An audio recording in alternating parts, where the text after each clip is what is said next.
Today I want to talk about logging, and especially how we handle it in Geoengineer, our upcoming web game. The log is one of my favourite tools. It's how I understand what the game's doing under the hood, and I love that it's a story. The code's literally telling me what it's doing.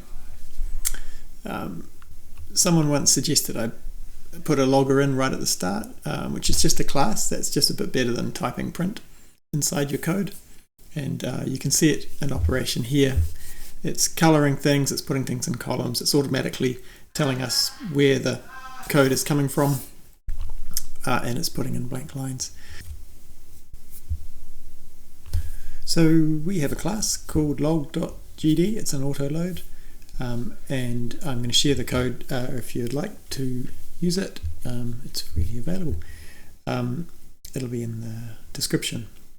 So the first thing I want to look at is how we decide what to log in production versus in dev.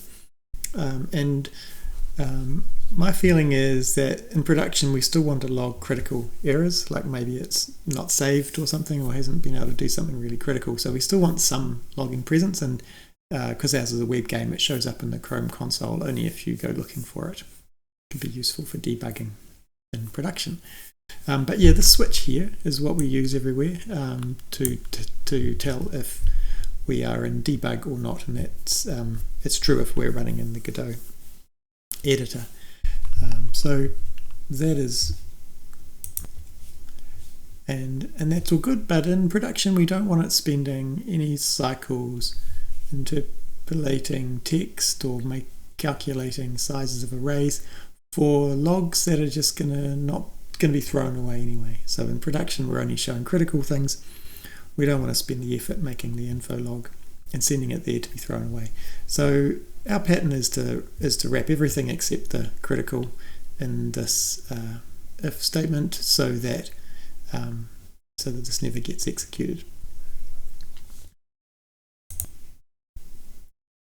So how do we get this? This is the left-hand column is where it was originally called, the bottom of the stack, and then the right-hand column is the actual log statement.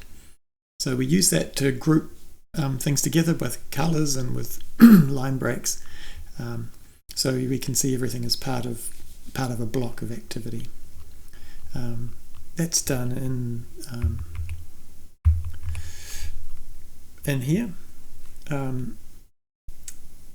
Using getStack, and there's a bit of code there that I won't go into now that looks at how to get it through the event logger as well. The event logger is what's responsible for these nice signals that come through from time to time. There you go, there's one.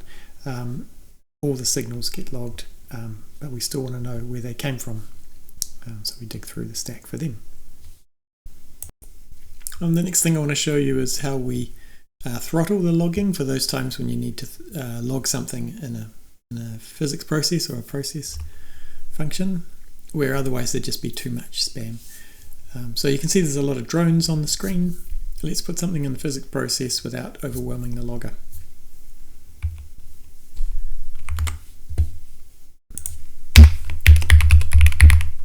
It seems fine. If we just saved this, the logger would just die because it's 60 times a second for each drone. But what we can do is put in a key if we use drone name here, then we're going to throttle to each unique drone, and we can put in how many seconds that we want, and then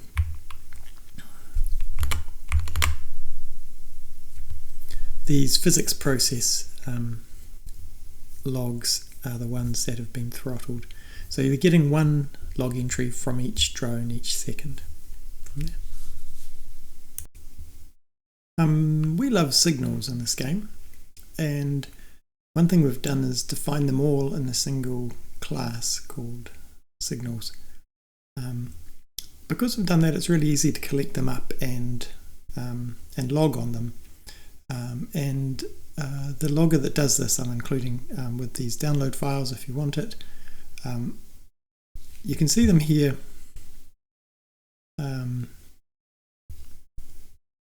It's just a really nice way of keeping track of all the things that are happening, all the signals that are being emitted, except for the ones that you've deny listed. So there's a place where you can turn off really noisy signals, but all the others will just show you what is going on. Here's the code for that. The excluded signals that I talked about, things we don't care about really. Here's this coming back again. If we are in production, we don't do any of this. It goes through and gets all the signals and connects to them all. So there's a little overhead there. And then in response to any signal, it runs this and uses our logger to log what signal it was and what parameters it was called by.